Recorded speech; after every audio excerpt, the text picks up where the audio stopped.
Hello friends, मैं सुनील और आज हम शुरू करते हैं एक नया सेशन। और आज जो हमारा चैप्टर होगा वो विश्वास का चैप्टर होगा, हमारा on the face of it, chapter number 5। अब की बार ये एग्जाम में है, यही आपके सिलेबस में है, तो आइए इसको शुरू करते हैं। लेकिन शुरू करने से पहले मैं यही कहना चाहूँगा, अगर आपने अभी तक चैनल को सब्सक्राइब नहीं किया है, चैनल को सब्सक्राइब कीजिए, वीडियो को शेयर करना, लाइक भी करना और एक अच्छा सा कमेंट जरूर करना। तो आइए समझते हैं फ्रेंड्स। तो यहाँ पे हम देखते हैं on the face of it, जो ये चैप्टर है, ये चैप्टर में है क्या, सबसे पहले हम ये समझ लेते हैं। यदि हम चैप्टर के बारे में बात करें तो on the face of it यानी कि बदलते चेहरे। On the face of it का मतलब क्या है? बदलते चेहरे। यदि बदलते चेहरे की बात करें तो इसको लिखा है सुजैन हिल ने। और सुजैन हिल की बात करें तो ये इसका जो जन्म हुआ तो 1942 में हुआ था। और ये इंग्लिश नॉवेलिस्ट है। क्या है? इंग्लिश नॉवेलिस्ट है। इसके साथ साथ ये जो बच्चों की कहानी होती है उनको लिखती है, एक नाटककार भी है। और ये गोस्ट स्टोरी बड़ी अच्छी लिखती है। तो इनकी एक फेमस गोस्ट स्टोरी है जिसका नाम है द वुमेन इन ब्लैक, जो 1983 में पब्लिश हुई थी और बहुत ही ज्यादा ये फेमस हुई थी। बात करते हैं इस चैप्टर में, तो इस चैप्टर में हमारे दो कैरेक्टर हैं। पहला जो हमारा कैरेक्टर है वो है हमारे मिस्टर लैम और सेकंड है हमारा डैरी। मिस्टर लैम की बात करें तो ये एक ओल्ड क्रीपर है, या कह सकते हैं एक फार्मर है, ओल्ड फार्मर है, जो अपने एक घर में रहते हैं, अकेले रहते हैं घर में। वहां पर इनका एक बगीचा है जिसमें तरह तरह के पेड़ है, फ्रूट्स ट्रीज है, जैसे कि बात करते हैं एप्पल्स हो गया, पियर्स हो गया, वहां पे बहुत सारी चीजें हैं, फ्लावर्स भी हैं, सेड्स भी हैं, बहुत सारे बात करते हैं। और इनकी बात ये है कि ये क्या है कि हैंडीकैप है। क्या है? हैंडीकैप। और हैंडीकैप होने के बावजूद भी ये अपनी लाइफ को फुल्ली एंजॉय करते हैं, यानी कंप्लीटली एंजॉय करते हैं। उन्हें कोई फर्क नहीं पड़ता इनकी लाइफ में क्या हो गया और क्या नहीं। बात करते हैं डैरी की। डैरी हमारा एक 14 ईयर्स ओल्ड बॉय है। इसके साथ एक एक्सीडेंट होता है और एक्सीडेंट में इसका आधा चेहरा एसिड से जल जाता है। मतलब आधा चेहरा एसिड से बिल्कुल बर्बाद हो जाता है, जिसके कारण बहुत ज्यादा निगेटिव हो जाता है अपनी लाइफ से। लेकिन जब ये मिस्टर लैम से मिलता है और आखिर में जाके क्या कर देता है, अपना जो भी इसका जीवन है वो बदल जाता है। और ये भी सीख जाता है मिस्टर लैम से कि जीवन को कैसे जिया जाता है। तो चैप्टर में होता क्या है कि एक डैरी है, लड़का, जो मिस्टर लैम से एक दिन मिलता है और मिस्टर लैम अपनी बातों से उसको चेंज कर देता है। उसके मन की जो कड़वाहट है, जो वो जीवन के बारे में सोचता है कि जीवन ऐसा है, जीवन वैसा है, नेगेटिव है हमेशा, तो उसको ऑप्टिमिस्टिक कर देते हैं। उसको एकदम ऑप्टिमिस्टिक पॉजिटिव बना देते हैं लाइफ के लिए। और उसको सिखाते हैं कि जीवन को कैसे जिया जाता है मिस्टर लैम। और आखिर में मिस्टर लैम उसको क्या कर देते हैं, बिल्कुल चेंज करते हैं। तो चेंज कैसे करते हैं, आखिर वो कैसी कैसी बातें बताते हैं, वो ही इस चैप्टर में बताया गया है। तो फ्रेंड्स चलिए आइए समझने की कोशिश करते हैं कि आखिर इस चैप्टर में क्या है। बात करते हैं इस चैप्टर की। तो चैप्टर हमारा 3 पार्ट्स में डिवाइड है। कितने पार्ट्स में? 3 पार्ट्स में। चैप्टर हमारा फर्स्ट, सेकंड और थर्ड, 3 सीन है हमारे चैप्टर में। ये 3 सीन्स है, फर्स्ट, सेकंड और थर्ड। अभी हम फर्स्ट सीन के बारे में पढ़ेंगे। तो फर्स्ट सीन की हमारी शुरुआत होती है कहां से? तो फर्स्ट सीन में दिखाया गया है कि ये एक गार्डन है। क्या दिखाया गया है? गार्डन दिखाया गया है। और इस गार्डन में बहुत सारे ट्रीज हैं। ये रहे हमारे बहुत सारे ट्रीज। और ये एप्पल्स ट्रीज हैं, क्रैब एप्पल्स। क्रैब एप्पल्स का मतलब होता है जंगली एप्पल। एप्पल की बहुत सारी वैरायटी होती है और ये वाली है हमारी क्रैब एप्पल्स। तो नीचे ऐसे एप्पल्स गिरे हुए हैं। एप्पल्स, ये हमारे हो गए एप्पल्स। ये नीचे एप्पल्स गिरे हुए हैं। और ये इसकी क्या है? दीवार है। और इस पर भी देखो ये सब जगह एप्पल्स लगे हुए हैं। और ये क्या है? दीवार है और फेंस है। और फेंस ऐसे चारों तरफ इसकी क्या बनी हुई है? एक फेंस बनी हुई है। ये फेंस है, दीवार है। और यहाँ पर ये क्या लगा हुआ है? इनका मेन गेट है। अब जो हमारा डैरी है वो इधर से चढ़ता है। किधर से? इधर से, यहां से चढ़ के कूदता है। कौन? हमारा डैरी। ये हो गया डैरी, ये है डैरी। और जो ये गार्डन है, गार्डन में यहाँ पर एक घर भी है, अंदर एक हाउस है। ये बन गया, इस गार्डन में एक घर बना देते हैं। ठीक है जी, ये बन गया घर। और ये बन गई इनकी फेंस। तो इस दीवार के ऊपर से चढ़ के जो डैरी है नीचे कूद जाता है। यही फर्स्ट सीन है। फर्स्ट सीन में कैमरा कहां पे दिखाया गया है? कैमरा फर्स्ट सीन में जाता है यहाँ पे। ये क्या है? गार्डन है। और ये गार्डन किस तरह है? मिस्टर लैम का। और इसमें एप्पल ट्रीज है। एप्पल ट्रीज के साथ साथ इसमें एक हनी भी है, हनी कॉम है। ये सब चीजें इसमें है। तो जो डैडी है फर्स्ट सीन में दिखाया गया है कि जो डैडी आता है, आने के बाद इसकी दीवार से चढ़ता है और अंदर कूद जाता है। अब यहां से कहानी स्टार्ट होती है। तो फ्रेंड्स डैडी अब आ जाता है अंदर। अंदर आने के बाद अब डैडी इधर उधर देखने लगता है और चलने लगता है। और जैसे डैडी इधर उधर देखता है, अब ये आया क्यों, क्वेश्चन आता है कि डैडी इस गार्डन में अंदर क्यों आया। वो इसलिए आया क्योंकि इसको अकेलापन बड़ा अच्छा लगता है, इसको लोनलीनेस, सोलिटरी हो गया है, इसको लोनलीनेस, अकेलापन चाहिए। इसलिए अकेलेपन को ढूंढने के लिए इसको लगा कि भाई यहाँ पे तो कोई है नहीं, इसलिए अंदर कूद जाता है और इधर उधर चलने लगता है। जैसे आगे की तरफ चलता है तो नीचे, अब इसके बारे में थोड़ा बताएं तो इसके बारे में हमने बता दिया था, डैडी एक 14 ईयर्स ओल्ड बॉय है, ठीक है, और ये अंदर कूद जाता है, आगे थोड़ा थोड़ा चलने लगता है। तो क्रैब एप्पल्स, तो नीचे क्या थे, क्रैब एप्पल्स थे जो पक के नीचे गिर गए थे, पकने के बाद नीचे गिर गए थे। इन क्रैब एप्पल्स के ऊपर ये पैर रखने वाला होता है कि तभी एक आवाज आती है, ये बेटा आराम से चलिए, ध्यान दीजिए, है ना। Don't trade up the, turn up मतलब जो ये नीचे, डोंट ट्रिप अप का मतलब होता है कि जो क्रैब एप्पल्स है इनको कुचल मत देना। तो पीछे से आवाज आती है और जैसी वो आवाज डैडी को सुनाई देती है, डैडी एकदम से रुक जाता है और ये बड़ा घबरा जाता है कि इसने तो सोचा था कि इस गार्डन में कोई भी नहीं है, बट इस गार्डन में तो कोई ना कोई है जिसने इसको रोक दिया। तो डैडी घबरा जाता है। वो आवाज थी किसकी, मिस्टर लैम की। मिस्टर लैम इनसे कहते हैं कि आप सावधानी से आगे बढ़िए, नीचे क्रैब एप्पल्स हैं, आप उनको कुचल दोगे, उनको खराब कर दोगे जो पेड़ से नीचे गिर गए। अब डैडी जो है उनको एक्सप्लेन करने की कोशिश करता है कि मेरा कोई ऐसा इरादा नहीं था, मैं तो बस ये सोच के आया था कि यहाँ पे कोई नहीं रहता, इसलिए मैं अंदर आ गया था, इससे अलग और मेरा कोई इरादा नहीं था। और जो डैडी है वो बहुत ज्यादा घबरा जाता है, वो सोचा कि कोई भी नहीं है। तो डैडी बड़ा ही ज्यादा घबरा हुआ दिखता है। तो मिस्टर लैम डैडी से कहते हैं, अरे चिंता की कोई बात नहीं है, तुमने सही कहा कि घर में कोई भी नहीं है, देखो घर में कोई भी नहीं है, मैं भी गार्डन में हूं, तो घबरा क्यों रहे, ऐसा कोई घबराने वाली बात नहीं है, तुम बिल्कुल भी मत घबराओ, कुछ भी ऐसा नहीं हुआ है जिससे कि ये घबराने वाली बात हो। अगर आना चाहते तो तुम गेट से भी आ सकते थे, पर इसमें कोई दिक्कत नहीं है, मेरे गार्डन के दरवाजे हमेशा हमेशा के लिए, सभी के लिए, ये नहीं कि सिर्फ तुम्हारे लिए, सभी के लिए खुले हुए हैं। तो डैडी को समझाने की कोशिश करता है मिस्टर लैम, उसको समझाने की कोशिश करता है कि तुमको घबराने की जरूरत नहीं है। अब जब मिस्टर लैम है डैडी से कहता है, देखो भाई तुम घबराओ मत, और डैडी उससे रिप्लाई करता है, क्या कहता है, डैडी कहता है कि मैं नहीं घबराता, मैं नहीं घबराता, जबकि सब मुझसे घबराते हैं, मैं किसी से नहीं घबराता, सब मुझसे घबराते हैं। क्यों? क्योंकि मैं बहुत ज्यादा आतंकित करने वाला हूं, मैं बहुत ज्यादा डरावना हूं, आई एम सो फ्यूरियस। क्यों? क्योंकि मेरा एक साइड का जो चेहरा है वो बहुत ही ज्यादा डिसफिगर्ड हो चुका है, किसके कारण, बिकॉज ऑफ एसिड, और इसी के कारण लोग मुझ पर दया दिखाते हैं, मुझसे सहानुभूति दिखाते हैं, बहुत ज्यादा सिंपैथेटिक हो जाते हैं, बहुत ज्यादा मुझ पर सहानुभूति दिखाते हैं। और इस क्यों? क्योंकि मेरा एक चेहरा, एक साइड का मेरा, यानी कि जो मेरा फेस है उसकी एक साइड किससे जल चुकी है, एसिड से जल चुकी है। अब जो मिस्टर लैम है वो देखते हैं कि इसके अंदर तो बहुत ज्यादा सीरियसनेस, बहुत ज्यादा ये तो नेगेटिव है और बहुत ज्यादा अब नफरत भरा एटमॉस्फेयर होने लगा है। तो मिस्टर लैम सोचते हैं क्यों ना इस एटमॉस्फेयर को बदलने के लिए मैं टॉपिक को चेंज कर देता हूं। जो मिस्टर लैम है वो टॉपिक को चेंज कर देते हैं और मिस्टर लैम क्या कहते हैं, अच्छा तो डैडी सुनो मेरी बात, क्या तुम्हें पता है जो क्रैब एप्पल्स है मैं इनका क्या करने जा रहा हूं, मैं इनसे जेली बनाने जा रहा हूं। क्या बनाने जा रहा हूं?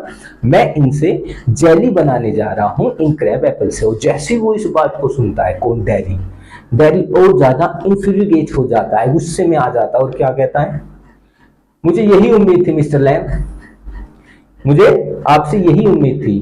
क्यों? क्योंकि सभी टॉपिक बदल देता है और तुम भी मेरे इस चेहरे से घबरा गए हो और तुम भी मुझसे सिंपैथेटिक जो बिहेवियर है वो कर रहे हो, है ना, तुमने भी टॉपिक को चेंज कर दिया है। तो मिस्टर लैम उसे समझाने की कोशिश करता है, भाई ऐसा कुछ भी नहीं है कि मैंने सब्जेक्ट चेंज कर दिया है, ऐसा कुछ नहीं कि मैं तुम्हारे चेहरे से डरता हूं। वो कहता है, फिर डैडी कहता है कि लोग बहाने बनाते हैं, लोग बहाने बनाते हैं, लेकिन वे बहाने नहीं बनाते, वे मुझसे बात करने से डरते हैं। क्यों डरते हैं? क्योंकि मैं बहुत ज्यादा अगली हूं, अगली मतलब मैं बहुत ज्यादा भद्दा हो चुका हूं, मेरा चेहरा एक साइड से बहुत ज्यादा डिसफिगर्ड हो चुका है, इसलिए लोग मुझसे बहाने बनाते हैं। अब जो मिस्टर लैम है आगे उसको बताते हैं अपने जीवन की फिलोसफी, क्या फिलोसफी है इसी के बारे में वे बताते हैं। अब मिस्टर लैम डैडी से कहते हैं, भाई सुन डैडी मेरी बात सुनो तुम, है ना। तुम ना इसके बारे में मत सोचा करो कि लोग तुमसे क्या कहते हैं। ऐसा भी तो हो सकता है कि जो तुम्हारा फेस है वो एसिड में ना जल के आग में जल गया हो, है ना, एक्सीडेंट हो गया हो। तो डैडी कहता है नहीं ऐसा कुछ भी नहीं है, मेरा चेहरा ना एसिड से ही जला है, आग से नहीं ऐसे जलता चेहरा, आग से ऐसे चेहरा नहीं जलता है, मेरा चेहरा एसिड से ही जला है, देखो। और इस एसिड ने मेरा चेहरा तो खत्म कर ही दिया, इसके साथ साथ ये मेरे जीवन को भी तबाह कर देता है। क्या कहता है, it ate up my face completely but also ate up me, ये मेरे चेहरे को तो खा ही चुका है, साथ के साथ इसने मुझको भी खत्म कर दिया है। अब जब वो डैडी को कहता है, समझाने की कोशिश करता है, ऐसा कुछ भी नहीं है, तुम सोचते हो ऐसा, ऐसा सोचने लगो।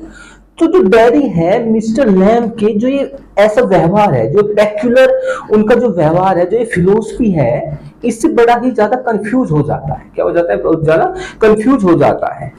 और वो कहता है, क्या कहता है कि भाई मुझसे में कोई भी इंटरेस्टेड नहीं है। कौन कहता है, डैडी, कि मुझ में कोई भी इंटरेस्टेड नहीं है, तुम भी देखो मुझ में इंटरेस्टेड नहीं हो, है ना। तो मिस्टर जो लैम है उसे कहता है ऐसा कुछ भी नहीं है अगले, मैं हर चीज में इंटरेस्टेड हूं, मैं तुम में भी इंटरेस्टेड हूं। बात यह है कि इस संसार में भगवान ने जो जो चीजें बनाई हैं, मैं सभी चीजों में इंटरेस्टेड हूं। भगवान की सारी बनाई हुई चीजें मुझे अच्छी लगती है, ये पेड़, पक्षी, आकाश, वायु, जल, इन सब चीजों में मुझको इंटरेस्ट है, कोई भी चीज ऐसी नहीं है। तो डैडी से आगे कहता है, अच्छा डैडी चलो एक बात बताओ, है ना, ये क्वेश्चन भी आ जाता है कि why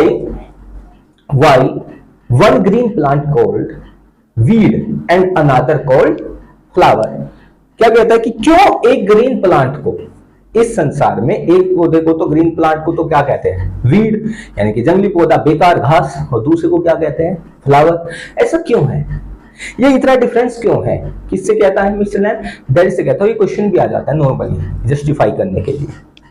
तो मिस्टर लैम इसे ये समझाते हैं, मिस्टर लैम का ये कहने का मतलब ये है कि जो संसार है ये डिफरेंशिएट पैदा करता है, डिफरेंस पैदा करता है। भगवान ने तो दोनों पौधे ही बनाए ना, ग्रीन प्लांट्स बनाया, भगवान ने तो कोई उनमें डिफरेंस नहीं किया ना, गॉड ने कोई डिफरेंस उनके बिटवीन में नहीं किया है। बट जो ह्यूमन बींग्स है इन्होंने क्रिएट कर दिया बहुत सारे डिफरेंसेस, कि ये पौधा घास वाला हो गया, जंगली हो गया, ये हमारे काम का नहीं है, बट जो अनादर फ्लावर पौधा वो फ्लावर है, उससे हमें फूल मिलेंगे, है ना। वो उन्होंने अपने अकॉर्डिंग चीजों को डिफरेंशिएट करना शुरू कर दिया। डिफरेंस पैदा करता है इंसान, भगवान कोई डिफरेंस पैदा नहीं करता। वो समझाने की कोशिश करता है कि लोगों का काम है डिफरेंशिएट करना, but God never differentiate between anything, समझाने की कोशिश करता है। तो यही तो फिलोसफी है। तो यहाँ पर मिस्टर जो लैम है वो डैडी से समझाने की कोशिश करते हैं कि आपका जीवन चाहे कैसा भी हो, आपको अपने जीवन में हमेशा एंजॉय करना चाहिए, क्योंकि ये जीवन भी तो भगवान का दिया हुआ है। जैसा भी किया भगवान ने किया है, और तुमको एंजॉय करना चाहिए, हर तरीके से सेलिब्रेट करना चाहिए आपको अपनी लाइफ को, in every aspect, her aspect में। अब जो मिस्टर लैम है आगे डैडी से कहता है, सुन डैडी, अभी तक तेरी बात समझ में नहीं है, अब आएगी तेरी समझ। देख, मैं एक पैर से लंगड़ा हूं, मेरी एक जो टांग है वो नकली है, अरे समझ गए ना, नकली है। तो यहाँ पे जो मिस्टर लैम है वो कहते हैं कि एक बार युद्ध हुआ था, एक वॉर था, और वॉर में जो मेरा पैर है वो ऐसे ही अटैक हो गया था एक, और उसमें मेरा पैर जो है कट के दूर गिर गया था। अब मेरी जो पैर है ये नकली है, टीन की है, और मैं एकदम फिजिकली क्या हो गया, इंपेयर हो चुका हूं। बट मुझे इस बात से कोई प्रॉब्लम नहीं है, बिकॉज जब भी मैं घर से बाहर जाता हूं, बच्चे मुझसे नाम लेके चिढ़ाते, क्या कहते हैं, लेमी लैम, क्या कहते हैं मुझको, लेमी लैम कह के चिढ़ाते हैं, बट उससे मुझ पर कोई प्रभाव नहीं पड़ता, because that name suits me, क्योंकि वो नाम मुझको क्या करता है, सूट करता है, मुझे कोई प्रॉब्लम नहीं होती। और इस बात से जो डैडी है उससे कहता है, तुमको क्या प्रॉब्लम होगी मिस्टर लैम, तुम्हारा पैर कौन सा दिखाई देता है, शूज पहन लेते हो, पैर जो है ट्राउजर में ढक जाता है, देख मेरा चेहरा ये ढकता नहीं है, कैसे कवर करूं, सब देखते हैं इसको, और जब सब इसको देखते हैं तो तभी तो पता चलता है ना, तुम्हारा तो ढक जाता है, तुम्हें क्या दिक्कत है। तो मिस्टर लैम उसे कहते हैं, भाई इस संसार में बहुत सी ऐसी चीजें हैं जिन पर फोकस करना चाहिए, तुम हमेशा इन नेगेटिव चीजों पर फोकस करते हो, बहुत सारी इन चीजें हैं जो बहुत ज्यादा इंपॉर्टेंट है। तो मिस्टर लैम उसे कहता है, भाई देखो, तुमने देखा होगा एक फेयरी टेल है, एक नोवेल है, ब्यूटी एंड द बीस्ट, इस पर एक मूवी भी बनी हुई है, हॉलीवुड मूवी है, ब्यूटी एंड द बीस्ट। क्या कहते हैं वे कहते हैं ब्यूटी एंड द बीस्ट। तुमने देखा है कि एक राजा है ब्यूटी एंड द बीस्ट में, वो शैतान बन जाता है और उसमें कहा गया है जब कोई लड़की तुमसे इसी रूप में प्यार करेगी शैतान वाले, तो तब तुम्हें इससे छुटकारा मिला जब वो तुम्हें किस करेगी या एक गुलाब का फूल देगी। ऐसी एक स्टोरी है इसकी ब्यूटी एंड द बीस्ट की, बहुत अच्छी हॉलीवुड मूवी है, देखना रिकमेंड करता हूं, आपको पता चलेगा इसके बारे में। तो वो बाद में चेंज हो जाता है। तो उसका कहने का मतलब ये है कि अभी तुम शैतान बने हुए, तुम्हारे अंदर कड़वाहट पैदा हुई है, धीरे धीरे तुम ऑप्टिमिस्टिक हो जाओगे, पॉजिटिव हो जाओगे, जैसे इसमें हो गया था, और तुम भी इंसान बन जाओगे। तो कहता है नहीं, ऐसा कुछ भी नहीं है। डैरी कहता है, अब डैरी कड़वाहट से भरा हुआ है, फुल ऑफ बिटरनेस। डैरी किससे है भरा हुआ है? कड़वाहट से, फुल ऑफ बिटरनेस है। वो कहता है कि वो ऐसी मनगढ़ंत जो फेरी टेल होती है, परियों की कहानियां होती है, कि वह उसमें बिलीव नहीं करता, बिल्कुल भी बिलीव नहीं करता इन फेरी टेल्स में। उसका जो चेहरा है, ये तो फेरी टेल्स है, मूवी की बात है, नॉवेल्स में लिख दिया कि पहले शैतान था, फिर राजा बन गया, फिर इंसान बन गया। But in reality it is not possible to recreate himself. ऐसा बिल्कुल भी नहीं होता। सच्चाई यही है कि मेरा चेहरा जैसा है वैसा का वैसा ही रहने वाला है, ये बिल्कुल भी चेंज नहीं होने वाला है। यहां तक कि वो उसको से ये कहता है कि जो मेरी माँ है ना, मेरे चेहरे पर कोई किस करना पसंद नहीं करता, बट मेरी माँ है वो किस करती है, उसको करना है क्योंकि मैं उसका बेटा हूं, मुझसे प्यार करती है। बट किस भी वो मेरी माँ भी मेरे चेहरे पर दूसरी साइड करती है, ना कि जिधर से मेरा चेहरा खराब हो चुका है उधर किस नहीं करती है। तो मिस्टर लैम उसे कहता है, अरे तुम ना इतने ज्यादा मत सोचा करो, है ना, तुम इतने ज्यादा मत सोचा करो। तो मिस्टर लैम उसे कोशिश करते हैं, उसको बहुत सारे कारण बताते हैं, रीजन बताते हैं। वो कहते हैं, देख देख भाई, तुझे नोटिस करना चाहिए इस संसार में सिर्फ सुंदर चीजों को देख। अरे नेगेटिविटी तो भरी पड़ी है, इंसान वही होता है जो पॉजिटिव देखे। इन संसार में नेगेटिविटी भरी पड़ी है, संसार बना हुआ है, इंसान है, इंसान ही तो नेगेटिविटी पैदा करते हैं। भाई तुम ना इस संसार में ब्यूटीफुल थिंग्स को देखो जो भरी उड़ी है, चारों तरफ तेरे हैं, उनको देख। और बिल्कुल भी केयर मत कर किस बारे में, इस बारे में बिल्कुल भी मत सोच कि तुम्हारा चेहरा कैसा है। तो वो अपनी लाइफ को जीना शुरू तो कर, चीजों को देख, इस बाहर निकल, इस सेल से बाहर निकल। तो डैडी फिर उसके इस आइडिया की मजाक उड़ाता है। क्या कहता है कि बहुत से ये कहते हैं कि तुमको ना उन लोगों को देखना चाहिए जो तुमसे भी बेकार हालत में है ना, जो तुमसे भी बेकार हालत में, उनके बारे में देखना चाहिए तुम्हें। और ये सच है कि इन सब चीजों से मेरा चेहरा बदलने वाला नहीं है, इन सब चीजों से मेरा चेहरा बदलने वाला नहीं है कि मैं अच्छी अच्छी चीजों को देखूं, एकदम ब्यूटीफुल चीजें देखूं, अपने माइंड को चेंज करूं। क्या इन सब से मेरा चेहरा चेंज हो जाएगा? कि जो मेरा चेहरा एसिड ने जला दिया है क्या वो दोबारा से ठीक हो जाएगा? नहीं, ऐसा बिल्कुल भी नहीं हो सकता। अब आगे इनकी बातें बढ़ती रहती है। अभी तक ये हमारा सीन फर्स्ट ही चल रहा है, सबसे बड़ा जो सीन है हमारा इसका फर्स्ट ही है इसमें, क्योंकि दोनों की कन्वर्सेशन होती है। तो आगे चलता है कि जो डैडी है अब उसे समझाने के लिए, और ज्यादा समझाने के लिए एक कहानी बताते हैं और एक इंसिडेंट नरेट्स करते हैं। और इससे पहले वो इंसिडेंट नरेट्स करे, डैडी उनसे कहता है कि चलो मैं आपको एक बात बताता हूं। डैडी मिस्टर लैम से कहता है, मैं आपको एक बात बताता हूं। क्या हुआ कि एक बार की बात है, मैं बस स्टॉप पर था। क्या कहता है कि एक बार मैं बस स्टॉप पे था, बस के लिए बैठा था, तो वहां पर मैंने दो औरतें थी जो मेरे बारे में बात कर रही थी। उन्होंने मेरा चेहरा देख लिया जला हुआ, और वो मेरे जले हुए चेहरे के बारे में बात कर रही थी। और उनमें से एक जो वुमेन है उसने कहा, देखो देखो कितना भयानक चीज बैठी है यहाँ पे, यानी देखो कितना भयानक है ये, कितना बुरा उसका चेहरा हो गया है। और ये तो ऐसा चेहरा है जिससे सिर्फ उसकी माँ ही प्यार कर सकती है, हम इस चेहरे को बिल्कुल भी लाइक नहीं कर सकते। और पता है जब उन्होंने ऐसा कहा मुझे कितना हर्ट हुआ। डैडी कहता, पता है जब उन्होंने ऐसा कहा मुझको कितना हर्ट हुआ, मैं अंदर से टूट गया था, मैं नफरत करने लगा था। तो मिस्टर लैम उसको एडवाइस देते हैं, क्या कहते हैं, इस बात को सुनकर देख गई डैडी, लोगों को काम कहने का है। अभी तो तुम्हें बताया था क्यों एक पौधे को जंगली पौधा कहते हैं और दूसरे को फ्लावर का कहते हैं। भाई लोगों का काम कहने का ही है, तुम उनकी बातों को भाई मत सुना करो, तो अपनी कानों से सिर्फ अच्छी अच्छी बातें सुना करो। अच्छी बातें सुनोगे तुम पॉजिटिव रहोगे, तो अपने आप को पॉजिटिव करने की कोशिश करो। तो जो डैडी है इस बात पर मिस्टर लैम से कहता है, मिस्टर लैम आप बहुत ही विचित्र इंसान हैं, आप समझने की कोशिश ही नहीं कर रहे हैं कि मैं आपसे कहना क्या चाह रहा हूं। और वो आगे कहते हैं, देखो भाई मिस्टर लैम, मैं आपकी इस गार्डन में पता है क्यों आया, क्योंकि मुझे अकेलापन चाहिए, मुझे अच्छा लगता है, इसलिए मैं इस गार्डन में आ रहा। लेकिन मुझे बिल्कुल भी अच्छा नहीं लगता कि लोग बाग मेरे पास आए, मेरे नजदीक लोग भाग रहे, मुझे ये बिल्कुल भी अच्छा नहीं लगता है। मैं गार्डन में इसलिए तो आया ताकि मैं इन लोगों से दूर रहूं। यहाँ पे मुझे ऐसा लगा कोई नहीं था, इसलिए मैं इस गार्डन में आ गया। बट जब मैं इस गार्डन में आ गया लोगों से दूर रहने के लिए, लेकिन मैं नहीं चाहता कि लोग मेरे पास आए। तो मिस्टर लैम है, इस पर उसे एक बात बताने लगते हैं, कहते हैं चल ठीक है तुम ऐसा ही चाहते हो तो सुनो मेरी बात। एक बार एक इंसान था जो मरने से बहुत डरता था, वो घर से बाहर नहीं निकलता था क्योंकि उसे लगता था अगर वो घर से बाहर गया और केले का छिलका पड़ा है और उस पर उसका पैर फिसल गया तो गिर जाएगा और वो मर जाएगा। उसे आसपास की चीजों से बहुत ज्यादा डर लगता था, अगर किसी से उसकी कहासुनी हो गई तो वो उसको बीट कर देंगे, अपमानित कर देंगे और वो मर जाएगा।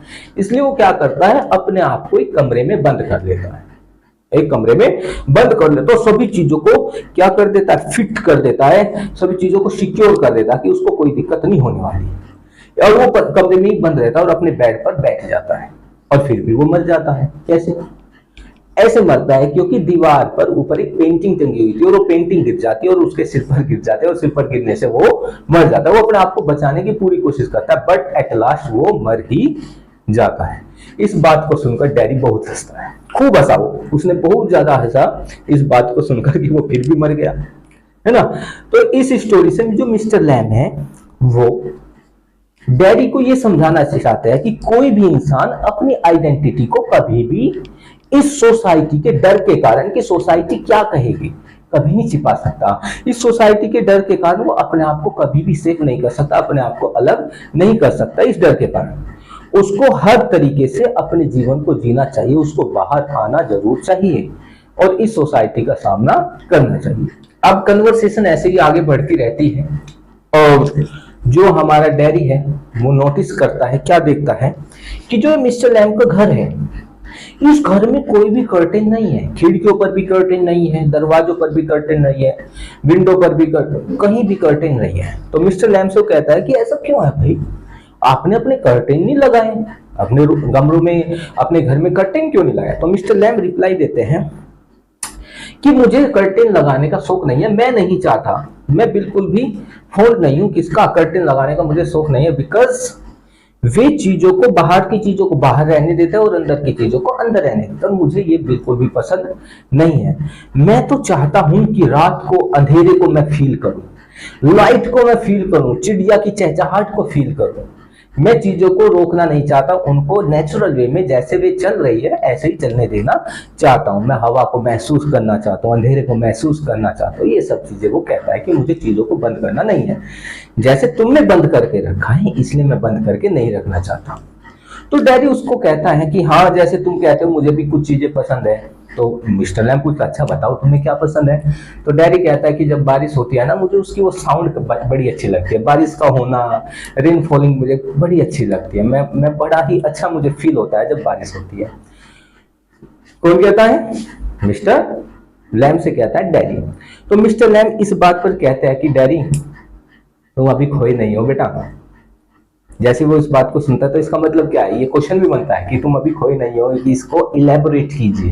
कहता है कि डैडी तुम अभी खोए नहीं हो, मिस्टर लैम कहता है इसका मतलब ये है कि अभी भी कहीं ना कहीं डैडी के हार्ट में एक सेंसिटिव पार्ट है जो जिसमें पॉजिटिवनेस भरी हुई है, बट वो जो बिटरनेस है, बिटरनेस का जो कर्टन है उस पर पड़ा हुआ है, बिटरनेस का जो कर्टेन है उसके पीछे वो ढकी हुई है, वो कहीं ना कहीं सेंसिटिव पार्ट, और उसको हम जगा जरूर सकते हैं। और जो डैडी है मिस्टर लैम से बताता है, अच्छा तो मिस्टर लैम के बताता है यहाँ तक कि जो उसका परिवार है, आप अपनी फैमिली के बारे में बताता है कि जो मेरी फैमिली है ना वो भी मुझसे बहुत ज्यादा क्या हो चुकी है, सिंपैथेटिक हो चुकी है, वो भी मुझ पर हमेशा पीटी करती रहती है, दया करती रहती है। वे सोचते हैं कि मेरा फ्यूचर क्या होगा, ये मैं ऐसा चेहरा लेके कहाँ जाऊंगा, कौन मुझे जॉब देगा, कहाँ मेरी शादी होगी, ये मेरे फ्यूचर के बारे में हमेशा सोचते रहते हैं कि मैं इस चेहरे से इस दुनिया में क्या करूंगा।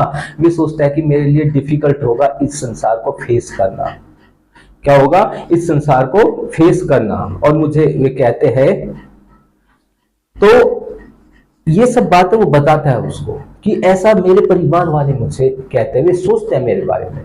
तो इस बात पर मिस्टर लैम कहते हैं कि कोई बात नहीं भाई, उनका काम है सोचने का, भी पेरेंट्स है, तुम्हारी फैमिली है, वे सोचेंगे तुम्हारे बारे में, बट तुम तो दूसरों से काफी अच्छे हो, दूसरे तो चल भी नहीं पाते, हाथ पैर कटे हुए हैं, तुम्हें देखो तो सही, तुम तो उनसे काफी ज्यादा अच्छे हो। है, कम से कम तुम्हारा हाथ पैर तो नहीं कटे हैं, तुम फिजिकल डिसेबल थोड़ी हो। तुम्हारा चेहरा ही तो थोड़ा सा खराब हुआ है, तुम्हारा कोई कहीं अंग भंग तो नहीं हुआ ना, तुम फिजिकली इंपेयर्ड थोड़ी हुए हो। तो डैडी कहता है मिस्टर लैम से, क्या आपकी कोई फ्रेंड है? अब आके क्या कहता है डैडी मिस्टर लैम से, अच्छा मिस्टर लैम आप यही बताइए कि आपके कोई फ्रेंड्स हैं? तो मिस्टर लैम उससे कहता है कि मेरे सब फ्रेंड हैं, सारी दुनिया मेरे मित्र हैं, यहाँ पर जो भी है सब मेरे फ्रेंड है, धरती आकाश इंसान सब, पेड़ पौधे पक्षी सब मेरे फ्रेंड्स हैं, यहाँ तक तुम भी डैडी, तुम भी मेरे फ्रेंड हो। अब डैडी बहुत ज्यादा कंफ्यूज हो जाता है, अच्छा जी मैं आपका फ्रेंड हुआ, आप मेरे बारे में जानते क्या हो? आप मेरे बारे में जानते क्या हो? हम कैसे फ्रेंड्स हो सकते हैं? तो मिस्टर लैम कहता है क्या जानना ही, क्या मैं पहले सबसे पहले मैं तुम्हारी एक फाइल बनाऊंगा जिसमें आपके बारे में सब कुछ चीजें लिखूंगा और फिर तुम्हें अपने फ्रेंड बनाने के बारे में सोचूंगा। फ्रेंडशिप वो नहीं होती, फ्रेंड वो नहीं होता कि मैं आपके बारे में जानूं, जानने से कोई फ्रेंड नहीं बनता, ये कुछ भी नहीं है। तो इस बात पर जो फ्रेंड्स होता है उसका मतलब ये नहीं होता कि हर इंसान के बारे में आप काफी डिटेल निकालो तब जाके आप फ्रेंड बनो। इस पॉइंट पर डैडी कहता है ठीक है आपने मुझे फ्रेंड माना तो ठीक है, मैं अब आपको अपना नाम बताता हूँ। तो क्वेश्चन बनता है कि डैडी ने कब मिस्टर लैम से अपना नेम को अनवील किया था, कब बताया था उसने अपना चेहरा अपना नाम? तो कहता है कि मेरा नाम डैडी है। क्या है? मेरा नाम डीरेक है। क्या है? डीरेक। असली नाम क्या था इसका? डीरेक। और वो कहता है कि मुझे ये नाम पसंद नहीं है, मैं चाहता हूं कि सब मुझको क्या कहें? डैडी कहे। मैं डैडी कहना ना अच्छा लगता है मुझे। क्यों? क्योंकि मुझे उस नाम से नफरत होती है। वो चाहता है कि सब मुझे सिर्फ क्या कहें? डैडी कहे, इससे अलग कोई मुझे कुछ भी मत कहे। अब जो डैडी है मिस्टर लैम से कहता है कि ही हेट सम पीपल। क्या कहता है डैडी? कि मुझे कुछ लोगों से बहुत ज्यादा नफरत है। तो मिस्टर लैम उससे कहता है नफरत है, हेट है तुम्हें? तो मिस्टर लैम कहते हैं डैडी से कि भाई ये तो hatred is more dangerous than your acid, कि नफरत तो एसिड से भी ज्यादा खतरनाक है। क्या है? कि नफरत तो एसिड से भी ज्यादा खतरनाक है जिसने तुम्हारे चेहरे को जला दिया है। क्यों? क्योंकि नफरत तो तुम्हें अंदर से जला रही है, तुमको कंप्लीट खत्म कर रही है और पता भी नहीं चल रहा है। एसिड ने तो तुम्हारा चेहरा ही बंद किया है, उसका तुम्हारे ऊपर प्रभाव पड़ा है, लेकिन जो नफरत है, नफरत तो तुम्हें अंदर ही अंदर खाए जा रही है। तो डैडी कहता है आपको नहीं पता, आपको नहीं पता, आप तो वैसे ही कह रहे हैं। चलो मैं अब आपको एक बात बताता हूँ। डैडी उसको एक इंसिडेंट नरेट करता है। कहता है कि ये तब की बात है जब मेरे चेहरे पर क्या गिर गया था? एसिड गिर गया था। तब की बात है जब मेरे चेहरे पर एसिड गिर गया था। ये उस समय की बात है और जब मैं हॉस्पिटल से घर वापस आ रहा था। क्या था? जब मैं हॉस्पिटल से घर वापस आ रहा था तो तब मैंने बहुत सौ को कहते हुए सुना, देखो ये अब इस सोसाइटी के लायक नहीं है, इसका चेहरा बिल्कुल खराब हो चुका है, इसको ऐसी जगह ही भेज देना चाहिए जो इनके लिए बने हैं। आपने देखा ना हैंडीकैप के लिए बहुत से स्कूल्स बने होते हैं, है ना? ये हमारी सोसाइटी में अब रहने लायक नहीं है। और डैडी इस बात से बहुत ज्यादा अमेज्ड होता है कि कैसे इंसान उसके बारे में बात करते हैं, कैसे इंसान उसके बारे में बात करे। तो मिस्टर लैम जो है वो उससे कहता है सुन भाई डैडी, ये तो संसार है, कुछ ना कुछ कहेगा ही, तुम्हें अपने आप को इस संसार के एडजस्ट करना है। जैसे मैंने अपने आप को एडजस्ट किया है इस संसार में, तुम्हें भी ऐसे ही अपने आप को एडजस्ट करना है। इस संसार तो भरा पड़ा है ऐसे इंसानों से जो तुम्हें कभी ये कहेगा कभी वो कहेगा। और डैडी इस बात से बहुत ज्यादा अमेज्ड होता है कि भाई ये मिस्टर लैम है क्या है, इनको कुछ पता ही नहीं है कैसे सब कुछ चीजें समझ लेते करते हैं। तो कहता है कि आप ये सारी चीजें करते कैसे हैं? तो मिस्टर लैम उसे कहता है इसको करने का सिर्फ एक ही तरीका है, मैं चीजों को देखता हूं, सुनता हूं और फिर सोचता हूं। क्या कहता है? वो कहता है वॉचिंग, लिसनिंग एंड थिंकिंग।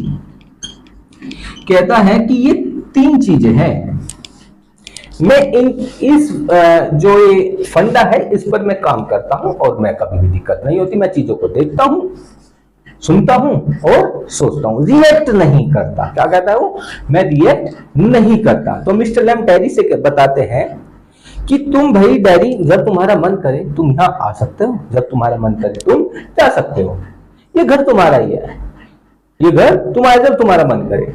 और वो कहता है कि जो कुछ मेरा है भाई डैडी वो तेरा है, इस पृथ्वी पर जो मुझसे संबंधित है वो सब चीजों के लिए है, यानी कि जो मेरा है वो सभी का है।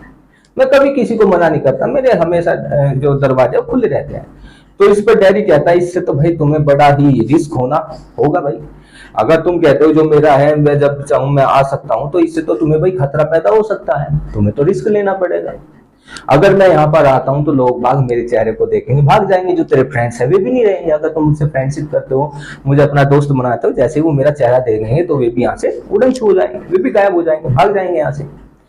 तो मिस्टर लैम कहता है हाँ भाई रिस्क तो लेना ही पड़ेगा, तुम्हें भी और मुझे भी, तुम्हें भी और मुझे भी। तो वो डैडी को समझाना चाहता है कि डैडी तुम्हें भाई रिस्क लेना पड़ेगा, मैं तो तैयार हूं रिस्क लेने के लिए, अब तुम्हें भी रिस्क लेना पड़ेगा। तुम्हें जो सेल है ना, सेल बिटरनेस का, इसका जो आवरण है, जो सैड है, इसको हटाना पड़ेगा, इससे तुम्हें बाहर निकलना पड़ेगा। यदि तुम अपनी लाइफ को फुली जीना चाहते हो तो तुम्हें इन चीजों से बाहर निकलना पड़ेगा, तभी कुछ हो सकता है। अब जो डैडी है मिस्टर लैम से कहते हैं अच्छा तो अब ये बताओ, चलो ठीक है, तुम इन एप्पल से क्या करने जा रहे हो, कैसे बनाओगे तुम ये जेली? तुम ये जो एप्पल्स है तुम इनको नीचे कैसे ले जाते हो, ये यहाँ पे लगे हुए हैं, इनको नीचे कैसे लाते हो? तो डैडी जब पूछता है तो मिस्टर लैम कहता है कि मेरे पास एक लैडर है, मैं लैडर लगाता हूँ, उस पर चढ़ता हूँ, वो तोड़ लेता हूँ। तो डैडी कहता है कि अच्छा तो एक बात बताओ, तुम यहाँ पर अकेले रहते हो, तुम्हारा कोई ध्यान भी रखने वाला नहीं है, बाई चांस ऐसा ना हो कि, ऐसा होना नहीं चाहिए, अब बाई चांस आप चढ़ जाते हो पेड़ पर लैडर लगा, तो तुम्हारी लैडर फिसल जाए और तुम गिर जाओ और तुम्हें तो यहाँ पर कोई देखने वाला भी नहीं होगा, तो फिर क्या होगा? वो कहता है इन चीजों से कोई फर्क नहीं पड़ता, इन चीजों से अब कोई फर्क नहीं पड़ता, मैं इन चीजों से काफी आगे आ चुका हूं, मैं इन चीजों से काफी आगे आ चुका हूं। तो वो कहता है चलो ठीक है। तो फिर वो कहता है कि भाई देखो इन सब चीजों से अब मैंने लड़ाई लड़नी छोड़ दी है, ये पहले के जमाना था, वो पहले का टाइम था कि मैंने अपनी जो एक मेरी टांग थी जब कट गई थी तो मैंने जीवन जीने की संघर्ष किया, मैंने चीजों को इस फिजिकली इंपेयरमेंट से ही जीने के तरीके निकाले कि कैसे मैं अब अपनी लाइफ को जी सकता हूं। तो ऐसे करते करते अब मैं देखो जीने लगा हूं, मुझे अब कोई अपने हैंडीकैप से कोई पछतावा नहीं है, क्योंकि अब मैं हैबिचुअल हो चुका हूं। क्योंकि पहले मेरी लाइफ अलग तरीके से थी, अब जब मेरा पैर कट गया है तो मैं इसको अलग तरीके से अपनी लाइफ को जीता हूं, मुझे कोई प्रॉब्लम नहीं है। तो डैडी कहता है तो ठीक है मैं आपकी हेल्प करूंगा। क्या कहता है डैडी? ठीक है मैं आपकी हेल्प करूंगा, लेकिन अगर मैं एक बार घर चला गया फिर मेरी माँ मुझे घर से वापस नहीं आने देगी, मेरी माँ मुझे घर से वापस नहीं आने देगी। तो मिस्टर लैम कहते हैं डैडी से भाई नहीं, मैं नहीं मानता, तुम्हारी माँ तुम्हें घर से वापस आने नहीं देगी, ये तुम खुद, तुम्हारी ये कड़वाहट तुम्हें घर से वापस नहीं आने देती, तुम तो झूठ बोलते, तुम्हारी बिटरनेस है, तुम्हारी हेजिटेशन है जो तुम्हें घर से बाहर नहीं आने देगी। तो डैडी समझाने की कोशिश करता है, रीजन देता है कि लोग बाग मेरे लिए चिंतित होते हैं, मेरा परिवार, इसलिए मैं घर जब और मैं यहाँ पर आया हूँ ना, मैं यहाँ पर आऊँ 3 माइल्स अवे इसका घर है कि मेरा घर 3 मील की दूरी पर है। तो मिस्टर एम कहता है अरे तुम तो नौजवान हो, तुम्हारे कौन से पैर कटे हुए हैं, तुम कौन सा हैंडीकैप हो, तुम जैसे नौजवान के लिए 3 मील क्या है, जब चाहो तब आ जाओ, है ना? अगर तुम चाहो तो कुछ भी कर सकते हो, अगर तुम ठान लेते हो तो, लेकिन तुम करना नहीं चाहते, तुम कायर हो। यहाँ पर मिस्टर लैम उसको भड़काते, तुम कायर हो, तुम तो ढोंग रचते हो कि तुम्हारा चेहरा ये है, तुम्हारा चेहरा वैसा है, लोग तुम्हारे चेहरे से डरते हैं, ये करते हैं वो करते हैं, ये सब झूठ है, ढोंग है। तुमने अपनी एक दुनिया बना रखी है कि मैं ऐसा हूं, मैं डरावना हूं, ये अरे कुछ भी नहीं हो, कोई तुम्हारे बारे में कोई बात नहीं करता है। तो इससे ना डैडी के अंदर आग भड़कती है, वो जलता है। तो इसी चीज को इग्नाइट करते हैं कौन? Mister Lam. कहते हैं अरे तुम तो बेवजह बकवास करते हो, तो ये है वो है, अरे तुम करना ही नहीं चाहते, तुम्हारे बस में भी नहीं है, तुम नहीं कर सकते हो, तुम तो बस कहते ही हो। तुम हेल्प करने की बात करते, कहते हैं तुम घर से वापस नहीं आते, अरे तुम खुद नहीं आना चाहते, दूसरों का नाम बदनाम करते हो। तो इस बात पर जो ये अल्टरकेशन होता है, जो थोड़ी कड़वाहट उसके अंदर चिंगारी आती है, मिस्टर लैम उसको कहते हैं फाइट्स, कहते हैं कि तुझे तो फाइट करनी चाहिए अपनी इन चीजों से, लेकिन तुम कायर हो, करना नहीं चाहते।